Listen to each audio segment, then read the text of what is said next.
নমস্কার বন্ধুরা, আমি পূজা কুকিং অ্যান্ড ব্লগ চ্যানেলে আপনাদের সবাইকে স্বাগত। তো আজ আমি চলে এসেছি আবারও একটা নতুন রেসিপি নিয়ে, টক ঝাল মিষ্টি কাঁচা আমের আচার। তো আপনারা যারা আমার চ্যানেলে নতুন আছেন তারা অবশ্যই চ্যানেলটি সাবস্ক্রাইব করে পাশে থাকুন আরও নতুন রেসিপি পেতে। তো চলুন কথা না বাড়িয়ে রেসিপিটি শুরু করা যাক। তো প্রথমে আমি এখানে 1 কেজি পরিমাণে কাঁচা আম নিয়েছি, আর আমগুলোকে আমি জলে ধুয়ে পরিষ্কার করে নিয়েছি। আর এখন আমগুলো কেটে নেব। তো আমগুলো আমার কাটা হয়ে গেছে, আর একটা আম আমি 4 টুকরো করেছি। আর আমগুলো কেটে আমি নুন ও হলুদও মাখিয়ে নিয়েছি। তারপর আমি আমগুলোকে রোদে শুকোতে দিয়ে দিয়েছি। রোদে 1 ঘন্টা শুকানোর পর আমগুলো এখন আমি তুলে নিয়ে চলে এসেছি। তারপর আমি ওভেনে কড়াই বসিয়ে দিয়েছি, আর কড়াই গরম হয়ে গেছে, আর কড়াইয়ে দিয়ে দিয়েছি পরিমাণ মতো সরিষার তেল। তো তেল গরম হয়ে গেছে, আর এখন আমি দিয়ে দেব কাঁচা আমগুলো।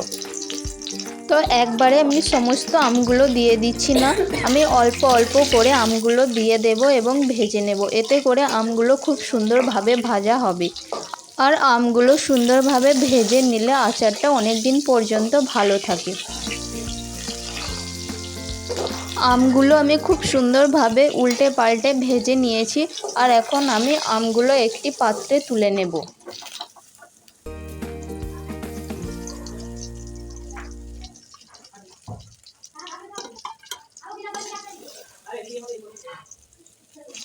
তারপর আমি কড়াইয়ে থাকা ওই তেলে বাকি আমগুলো আবার আমি ভেজে নেব।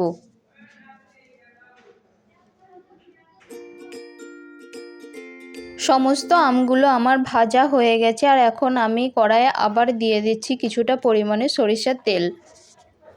তেল গরম হয়ে গেছে, আর এখন আমি দিয়ে দিচ্ছি একটা গোটা তেজপাতা, দিয়ে দিচ্ছি 2টো শুকনো লঙ্কা, আর দিয়ে দিচ্ছি 5 ফোড়ন। এখন এই সমস্ত উপকরণগুলো থেকে একটি সুন্দর গন্ধ বেরিয়ে আসলে আমি দিয়ে দেব 150 গ্রাম মতো গুড়।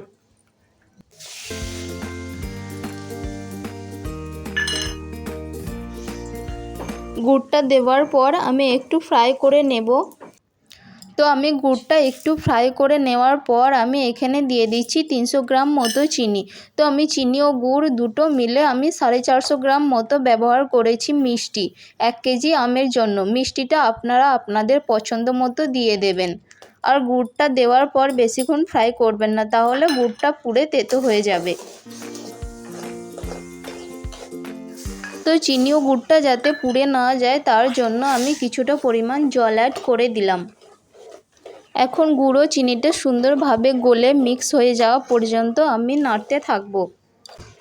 তো চিনিটা সুন্দরভাবে গলে গিয়ে গুড়ের সাথে মিক্স হয়ে গেছে, আর এখন দেখো সুন্দরভাবে ফুটতেও শুরু করে দিয়েছে।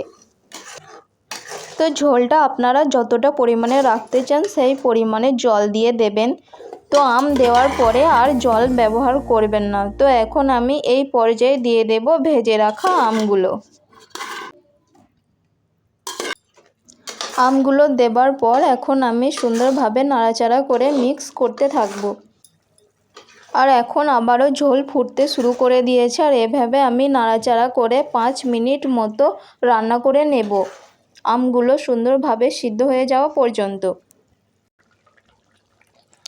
5 মিনিট পর আমের আচারটা প্রায় রেডি হয়ে এসেছে, আর এখন আমি অ্যাড করে দেব ভাজা মশলা। আর এই ভাজা মশলার মধ্যে আছে গোটা জিরে, গোটা মৌরি, 5 ফোড়ন, শুকনো লঙ্কা, আর আছে গোটা সরিষা। তো এগুলো আমি শুকনো কাঠখোলায় ফ্রাই করে নিয়ে আমি শিলে বেটে নিয়েছি।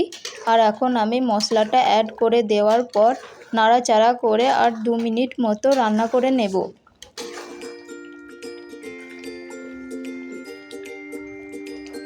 তো ফাইনালি আমার আচার রেডি হয়ে গেছে, আর 2 মিনিট পর এখন আমি গ্যাস অফ করে দেব।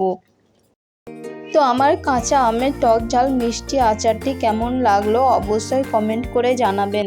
ধন্যবাদ আমার পুরো ভিডিওটা দেখার জন্য। আপনারা অবশ্যই বাড়িতে ট্রাই করে দেখবেন।